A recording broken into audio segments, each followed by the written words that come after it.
Platform पर आपका स्वागत है। फ्रेंड्स, आज की इस वीडियो में हम भारतीय संविधान के पृष्ठभूमि टॉपिक से जो आपके महत्वपूर्ण क्वेश्चन होंगे और क्वेश्चन के माध्यम से हम आपके भारत शासन के जितने अधिनियम हैं उनको हम रिवाइज करेंगे। तो स्टार्ट करते हैं। हम पहला क्वेश्चन जो आपका है रेगुलेटिंग अधिनियम। आपको पता ही होगा कि रेगुलेटिंग एक्ट जो आया था 1773 ईस्वी में आया था। तो इसमें क्या प्रावधान है इनके बारे में हम रिवाइज कर लेते हैं प्रश्न के माध्यम से। तो पहला प्रश्न इसमें से बन सकता था कि आपका जो 1773 का रेगुलेटिंग एक्ट था उसका पहला कदम क्या था। इसका ऑप्शन जो है, ब्रिटेन की संसद को भारत पर विधि बनाने के अधिकार पर बल दिया गया, विधायिका को कार्यपालिका से अलग रखा गया, न्यायपालिका को कार्यपालिका से अलग रखा गया, विधि निर्माण का केंद्रीकरण किया गया। तो आपका इसमें से जो पहला कदम जो मोस्ट इंपॉर्टेंट था 1773 के एक्ट में, कि ब्रिटेन की जो संसद थी वो भारत पर विधि बनाने के लिए अधिकृत हो गई थी। तो इसका जो आंसर सही होगा वो ए सही होगा। आइए 1773 के रेगुलेटिंग एक्ट के बारे में हम पढ़ते हैं। देखिए इसमें क्या प्रावधान था। पहला तो ये था जो 1773 का रेगुलेटिंग एक्ट था, ब्रिटेन की संसद जो थी भारत पर विधि बनाने के लिए अधिकृत हो गई थी। इसके और अन्य जो प्रावधान है तो समझते हैं। देखिए बंगाल का जो गवर्नर था, गवर्नर को गवर्नर जनरल के नाम से जाना गया, ठीक है। और उसकी जो सहायता के लिए क्वेश्चन यहाँ से बने हुए हैं और ये जो आपके प्रावधान है इनको ध्यान से पढ़िएगा और समझिए, क्योंकि इसी से आगे हम क्वेश्चन भी करेंगे। वो क्वेश्चन देखिएगा कितनी आसानी से हो जाएंगे और वो सारे क्वेश्चन आपके पीछे पूछे हुए हैं। तो कह क्या रहा है, बंगाल का जो गवर्नर था उसे गवर्नर जनरल नाम दिया गया। ये किस एक्ट में था? 1773 के रेगुलेटिंग एक्ट में था। और उसकी सहायता हेतु 4 सदस्यीय कार्यकारी परिषद का गठन किया गया। और प्रथम गवर्नर जनरल जो था आपका वारेन हेस्टिंग, याद रखिएगा। मद्रास बंबई के गवर्नर जो थे बंगाल के गवर्नर जनरल के अधीन हो गए। देखिए आपके 3 जगह गवर्नर, आप 3 प्रेसिडेंसी थी आपके, बंगाल, मद्रास और आपका बंबई। जो बंगाल का गवर्नर हुआ करता था उसे गवर्नर जनरल नाम दिया गया और इसी के अधीन इन दोनों को कर दिया गया था, मद्रास और बंबई के गवर्नर को। ठीक है, आगे देखते हैं। देखिए इसी यानी 1773 के एक्ट के तहत आपके कलकत्ता में फोर्ट विलियम की स्थापना हुई थी, जो 1774 में। उच्चतम न्यायालय की भी स्थापना हुई थी, जिसके मुख्य न्यायाधीश, एक मुख्य न्यायाधीश होता था और 3 अन्य न्यायाधीश होते थे। और जो मुख्य न्यायाधीश थे वो आपके प्रथम मुख्य न्यायाधीश एलिजा इम्पे थे। ये क्वेश्चन पूछा हुआ है कि उच्चतम न्यायालय की स्थापना आपके 1773 के रेगुलेटिंग एक्ट के तहत की गई थी। एक मुख्य न्यायाधीश थे और 3 अन्य न्यायाधीश थे। जो मुख्य न्यायाधीश थे वो प्रथम मुख्य न्यायाधीश वो एलिजा इम्पे थे। कंपनी के कर्मचारियों को इसी एक्ट में प्रावधान किया गया था, जो कंपनी के कर्मचारी होंगे वो अपना निजी व्यापार नहीं कर सकते थे, ये भारतीयों से उपहार नहीं ले सकते थे, ना ही रिश्वत ले सकते थे। आगे देखते हैं क्वेश्चन क्या है बनेगा। देखिएगा इस अधिनियम के द्वारा कलकत्ता में फोर्ट विलियम में उच्चतम न्यायालय की स्थापना हुई। तो आपके 1773 ईस्वी का जो रेगुलेटिंग एक्ट था उसी में ये प्रावधान था कि आपके उच्चतम न्यायालय फोर्ट विलियम में उच्चतम न्यायालय की स्थापना की जाएगी। नेक्स्ट क्वेश्चन जो आपका बनेगा, कह रहा है किस अधिनियम के द्वारा कलकत्ता में सुप्रीम कोर्ट की स्थापना होगी। तो आपको पता ही हो गया 1773 के एक्ट के तहत यह प्रावधान किया गया था। नेक्स्ट क्वेश्चन कह रहा है गवर्नर जनरल का पहली बार किस अधिनियम के अंतर्गत पद को सृजित किया गया था। जो गवर्नर जनरल का पद था किस अधिनियम के तहत पहली बार बनाया गया था। तो आपको बताए थे पहले गवर्नर था, बंगाल का जो गवर्नर को ही 1773 के एक्ट के बाद गवर्नर जनरल कहा गया था।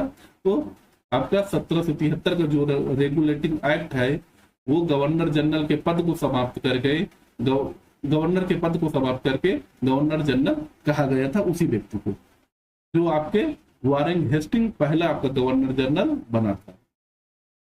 तो इसका आंसर जो सही होगा वो ए होगा। देखिए, ब्रिटिश मिशनरियों को भारत में बसने की अनुमति प्रदान की गई थी 1773 के रेगुलेटिंग एक्ट के तहत, किपिट्स इंडिया एक्ट 1784 के तहत, इस 1793 का जो चार्टर एक्ट था उसके तहत, या 1813 ईस्वी का जो चार्टर अधिनियम था उसके तहत। इसका जो आंसर सही होगा वो आपका डी सही होगा। 1813 ईस्वी के चार्टर एक्ट के तहत आपका ईसाई मिशनरियों को भारत पर बसने की छूट मिली थी। देखते हैं, इसमें पढ़ते हैं जो 1813 का जो चार्टर एक्ट था उसके जो प्रावधान थे उनके बारे में हम पढ़ते हैं। देखिए, इसमें पहला जो मुख्य बात कही गई थी, जो भारत में कंपनी के व्यापार का जो एकाधिकार था उसको समाप्त कर दिया गया था। पहली बात तो ये थी। क्वेश्चन खूब पूछा हुआ है, किस अधिनियम के तहत कंपनी के एकाधिकार व्यापार को समाप्त किया गया था? वो था 1813 के चार्टर अधिनियम के तहत। परंतु चाय और चीन के साथ व्यापार करने की एकाधिकार कंपनी को बना रहा, ठीक है ना। और यही दोनों आपके समाप्त हो जाते हैं 1813 के, पूर्ण रूप से समाप्त हो जाता है 1833 के अधिनियम के तहत। देखिए, इसी अधिनियम में यह भी कहा गया था धर्म प्रचार के लिए ईसाई मिशनरी भारत में बस सकते हैं, ठीक है। भारतीयों की शिक्षा के लिए प्रतिवर्ष 1 लाख रुपए खर्च करने का, यानी कंपनी खर्च करेगी भारतीय शिक्षा पर 1 लाख रुपए प्रतिवर्ष। ये भी खूब पूछा हुआ है। अब देखते हैं क्वेश्चन, निम्नलिखित अधिनियम में से किस एक में भारतीयों के पहली बार कम से कम सैद्धांतिक रूप से ब्रिटिश भारतीय प्रशासन में उच्चतर पदों पर प्रवेश की अनुमति मिली थी? तो ये तो था आपका 1833 का एक्ट था, इसमें आपका ऐसी बात आई थी। तो इसका जो आंसर तो सही होगा बी। देखिए, 1833 का चार्टर एक्ट था उसके बारे में आप पढ़ते हैं। देखिए, इस एक्ट के द्वारा बंगाल के गवर्नर जनरल को, ध्यान सुनिएगा, अभी 1773 के एक्ट में गवर्नर जो होता था, गवर्नर को गवर्नर जनरल कहा जाने लगा। कमेंट बॉक्स में बताइए कौन था गवर्नर जनरल आपका? प्रथम वारेन हेस्टिंग। अब 1833 का जो एक्ट था उसमें गवर्नर जनरल को, जो बंगाल का था, उसे पूरे भारत का गवर्नर जनरल बना दिया गया, ठीक है ना। अब पूरे भारत के हो गए, जिसमें सभी नागरिक और सैन्य शक्तियां नहीं थी, ठीक है। लॉर्ड विलियम बेंटिंग, क्वेश्चन ये पूछा हुआ है, ठीक है ना। लॉर्ड विलियम बेंटिंग भारत का प्रथम गवर्नर जनरल बने।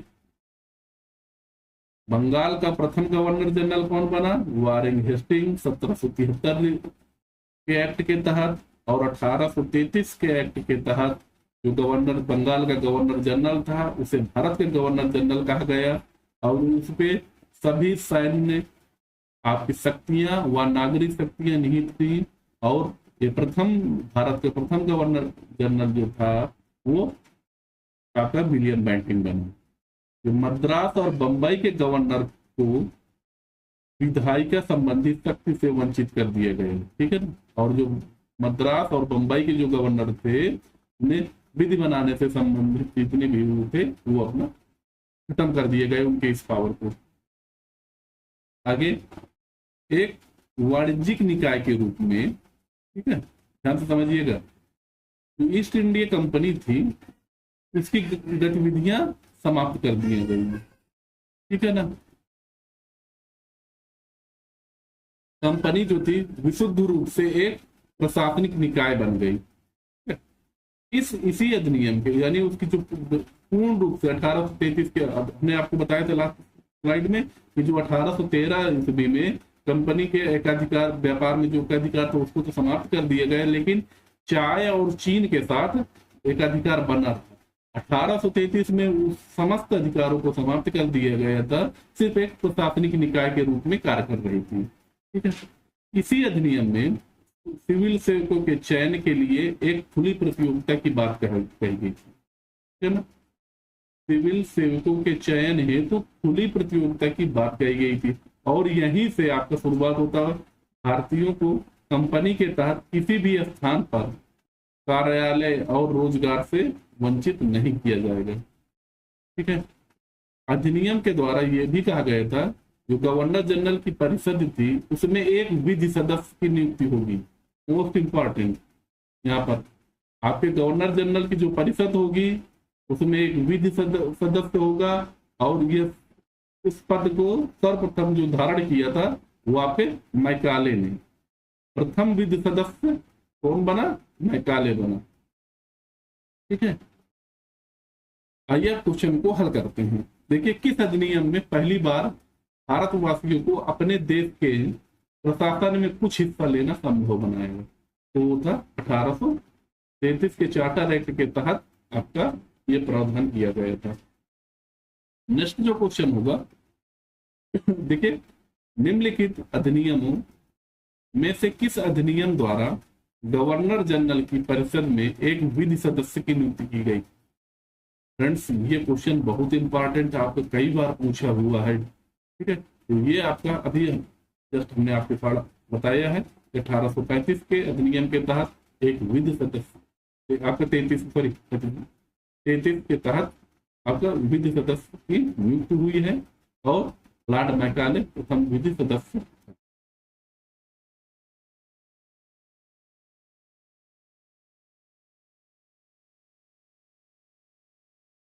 नेक्स्ट क्वेश्चन कह रहा था, निम्नलिखित में से किस अधिनियम में भारतीय प्रांतों को उनकी विधायी शक्ति से वंचित कर दिया गया था?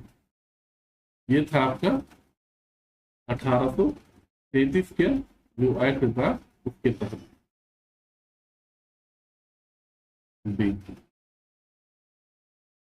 बंगाल का जो गवर्नर जनरल था, भारत का गवर्नर जनरल कब बना दिया गया था? तो ये 1833 के एक्ट के तहत बंगाल का जो गवर्नर जनरल था उसे भारत का गवर्नर जनरल कहा गया था। इसका आंसर सही होगा बी।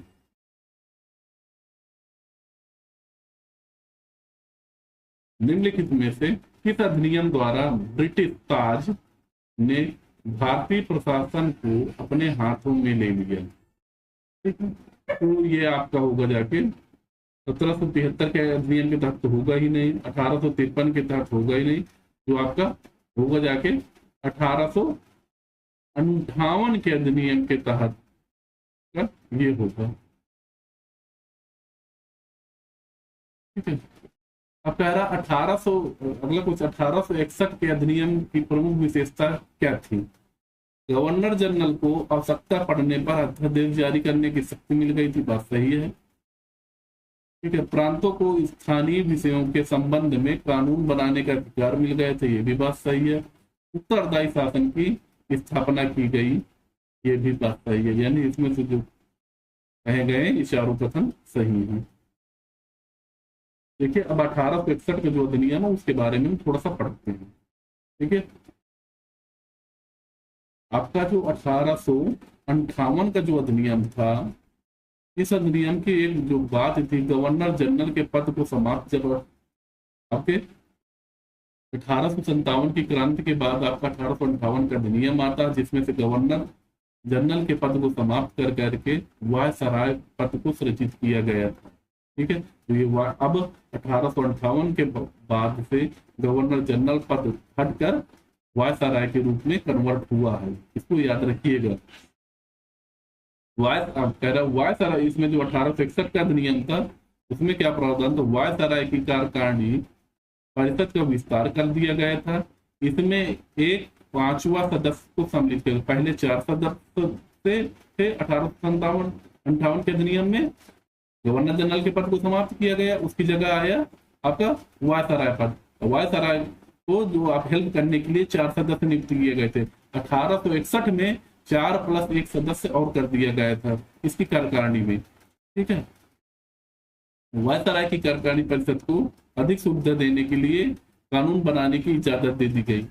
यानी अब वायसराय, जो पहले क्या था, वायसराय कानून नहीं बना सकता था, कोई विधि का निर्माण नहीं कर सकता था, लेकिन 1861 के अधिनियम में इस बात को कहा गया कि वो अपने हिसाब से कानून भी बना सकता था, लेकिन इसका अप्रूवल आपका ब्रिटिश संसद करती थी। ठीक है, इसको ध्यान रखिएगा इस बात को।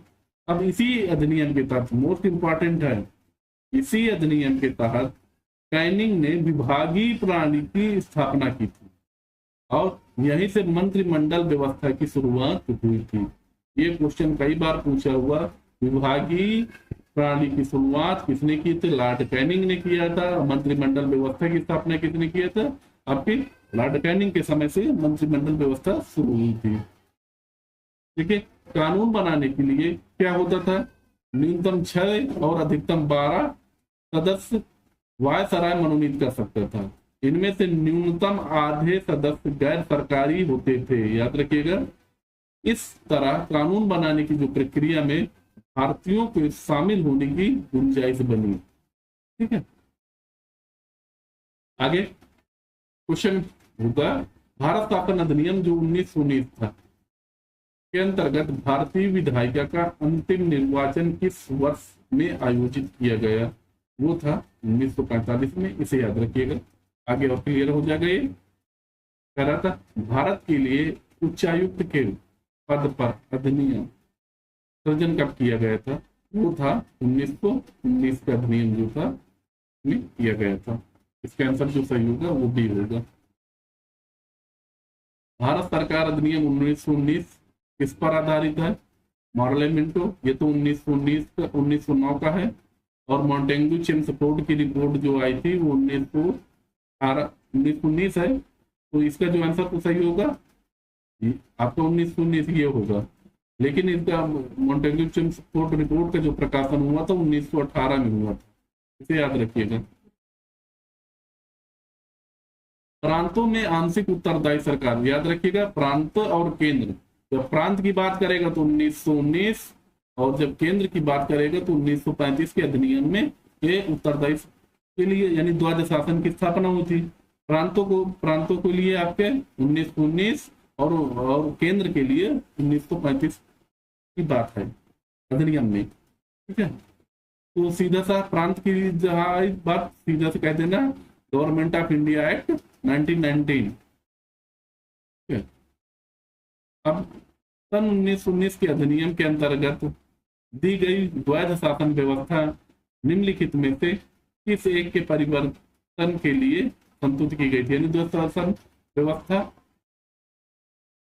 की संतुष्टि किसने किया था? तो वो मूडी मैन ने किया था। इसे याद रखिएगा, इसका आंसर ए होगा।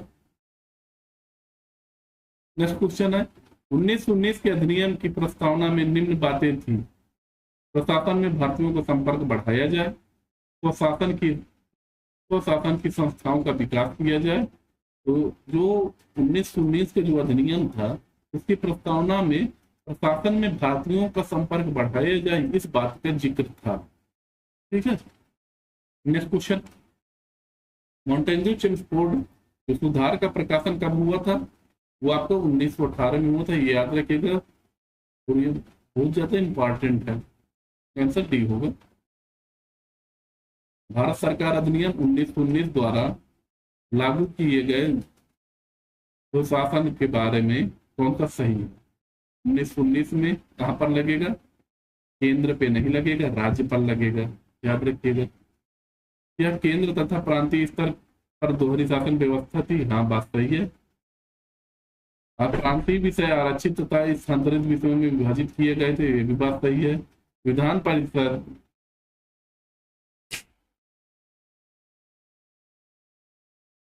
राज्यपाल विधान परिषद के निर्वाचन सदस्यों में मंत्री नियुक्त करता था, ये गलत है।